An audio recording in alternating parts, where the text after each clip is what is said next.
মেলা ইয়াত অনুষ্ঠিত হৈছে। ইয়াত অসম চৰকাৰৰ কৃষি বিভাগ, উদ্যান শস্য বিভাগৰ লগতে ইয়াত নাবাৰ্ড, নেৰামেক, আস্ফাক, এপাৰ্ট বহুতকেইটা ইয়াত সংস্থা জড়িত হৈ আছে। আৰু এই মেলাত ৰাজ্যখনৰ 20খন জিলাৰ পৰা FPOৰ প্ৰতিনিধি অহাৰ লগতে মেঘালয়ৰ পৰাও 2টা FPOৰ প্ৰতিনিধি আহিছে।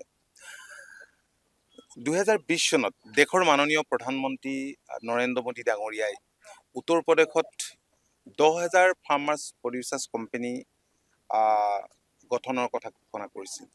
কাৰণ আমাৰ দেশখনৰ বহু ৰাজ্যত যিসকল খেতিয়ক আছে এইসকল ক্ষুদ্ৰ আৰু উপান্ত খেতিয়ক। এতিয়া অসমৰ কথাই যদি চোৱা যায়, অসমৰ খেতিয়কসকল হৈছে ক্ষুদ্ৰ আৰু উপান্ত খেতিয়ক।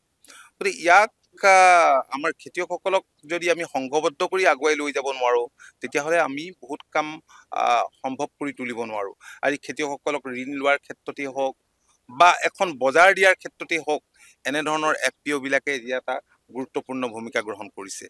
ৰাজ্যখনত প্ৰায় 700ৰ ওচৰা-ওচৰি এতিয়া FPO ইতিমধ্যে গঠন হৈছে, যিবিলাক FPOৰ ক'ৰবাত 500 আছে। আমাৰ কৃষকৰ সংখ্যা ফাৰ্মাৰ্ছ প্ৰডিউচাৰ্ছ অৰ্গেনাইজেশ্যনবিলাকত ক'ৰবাত 1000 আছে। তাত নাবাৰ্ডৰো আছে, RKVI আছে, হৰ্টিকালচাৰ MOVCDৰো আছে, এপাৰ্টৰো আছে, আৰু বেলেগ বেলেগ সংস্থাবিলাকৰ ইয়াত এনেধৰণে FPO আছে। গতিকে এতিয়া বহুত FPO আমাৰ এগ্ৰিকালচাৰ এলাইড ছেক্টৰটোৰ লগত জড়িত আছে। মীন উৎপাদন বা অন্যান্য দুগ্ধ উৎপাদনৰ লগতো বহুতখিনি আছে। এতিয়া ভেটেৰিনেৰী বিভাগতো তেনেধৰণৰ FPO কৰাৰ ব্যৱস্থা ভাৰত চৰকাৰে কৰিছে। গতিকে FPO বিলাকৰ জৰিয়তে আমাৰ কৃষিখণ্ডলৈ যাতে এটা যুগান্তকাৰী পৰিৱৰ্তন আনিব পাৰি, তাৰ কাৰণে মাননীয় মুখ্যমন্ত্ৰীয়েও সমান্তৰালভাৱে গুৰুত্ব দিছে। আৰু সেইকাৰণে এইবাৰ বাজেটত 500 FPOক এইবাৰ 10 লাখকৈ টকা দিয়াৰ ব্যৱস্থা কৰিছে। আৰু 15 কোটি টকা তেওঁলোকক, মই যিটো কথা ইতিমধ্যে ঘোষণা কৰিছোঁ, তেওঁলোকক ছাপোৰ্ট দিবৰ কাৰণে ৰাখিছে। গতিকে FPOৰ জৰিয়তে আমি বহুতখিনি পৰিৱৰ্তন আনিব পাৰোঁ। আজি ৰাজ্য চৰকাৰৰ তৰফৰ পৰা মোৰ কাৰ্যকালতে 1,74,000 আমি কৃষি যন্ত্ৰপাতি বিতৰণ কৰিছোঁ। 36,000তকৈও অধিক আমি পাৱাৰ টিলাৰ বিতৰণ কৰিছোঁ। তদ্ৰুপ ট্ৰেক্টৰ দিছোঁ, কম্বাইন হাৰ্ভেষ্টাৰ দিছোঁ, থ্ৰেচাৰ দিছোঁ, ৰিপাৰ দিছোঁ, স্প্ৰেয়াৰ দিছোঁ। আৰু আমি এতিয়া ডিজিটেল ক্ৰপ ছাৰ্ভেবিলাক আমি কৰি আছোঁ।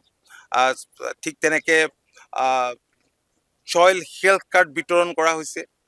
প্ৰধানমন্ত্ৰী কিষাণ সন্মান নিধিৰ জৰিয়তে কৃষকসকলৰ বেংক একাউণ্টত বহু পৰিমাণৰ এইবাৰ 19 ইনষ্টলমেণ্টত প্ৰায় 475 কোটি টকা তেওঁলোকৰ বেংক একাউণ্টলৈ গৈছে। প্ৰধানমন্ত্ৰী ফচল বীমা যোজনাৰ জৰিয়তে উপকৃত হৈছে।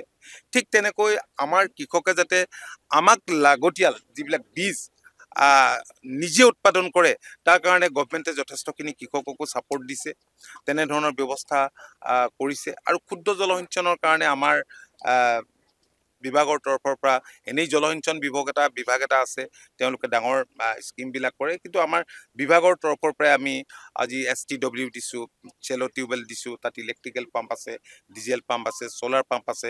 কাৰণ অকল প্ৰকৃতিৰ ওপৰতে নিৰ্ভৰ কৰি কেইবাতৰপীয়া খেতি কৰাটো কৃষকৰ কাৰণে সংঘবদ্ধ হ'লেও সম্ভৱ নহয়। গতিকে সেই দিশটোৰ প্ৰতি চোৱা চিতা কৰা হৈছে। মই দেখিছোঁ যে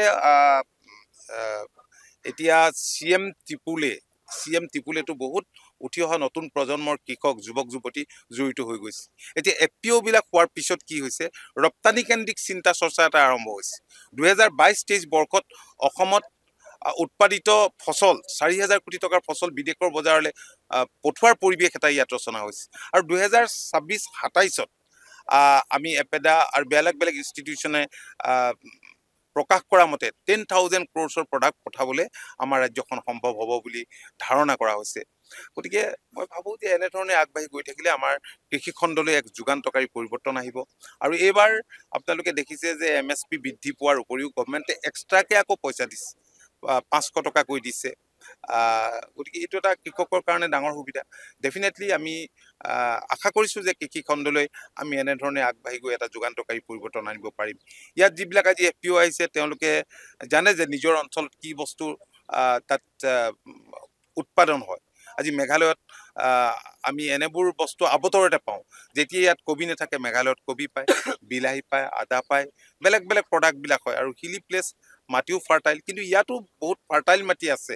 কাৰণ আজি মঙলদৈ, আজি কিছুমান অঞ্চল য'ত মানুহে কষ্ট কৰা মানুহ আছে সেইবিলাক অঞ্চলত এতিয়াও মই দেখিছোঁ যে তিনিতৰপীয়া খেতি হয় আৰু তাত উৎপাদনো ভালেই হয় বেলেগ বেলেগ খেতি কৰি আৰু আমি বাণিজ্যিক মূল্য থকা খেতিৰ ওপৰত যথেষ্ট পৰিমাণে গুৰুত্ব আৰোপ কৰিছোঁ।